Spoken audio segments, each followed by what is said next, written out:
What's up, everybody? Welcome back to another episode of Untch for Lunches. Today we're going to be running through a quick tutorial on how to cut a chuck beef underblade. Yeah, you get chuck eye steaks, boneless beef short ribs, chuck roasts, chuck steaks, you name it. Now that's where the chuck eye steaks would start.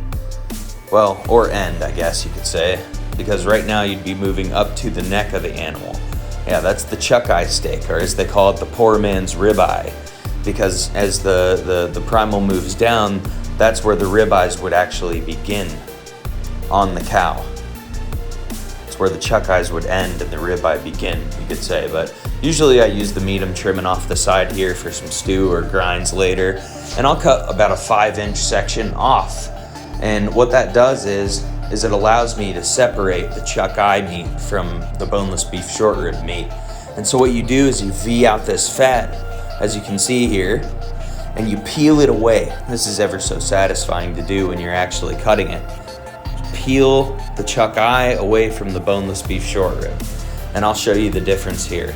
And this is your boneless beef short rib piece, which I'll show you how to cut here in a second. But first we're gonna tackle this chuck eye piece. And cutting these are chuck eye steaks, also known as the poor man's ribeye. And what I want to do one time is leave it whole, cook it whole, and call it the poor man's prime rib. Maybe that'll be a next video. But these are 4 beautiful, non-trimmed chuck eye steaks. Nice marble, nice marble. They taste awesome too. Nice pot roast flavor.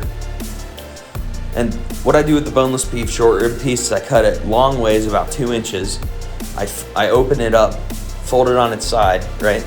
And then I cut it in half, open it up. Here, let's try that again. Long ways, put it on its side, cut it in half, open it up. Like you're cutting boneless country style ribs off the pork loin. Same concept. I've even heard these called boneless beef western ribs before. But anyway, let's move on to the roasts.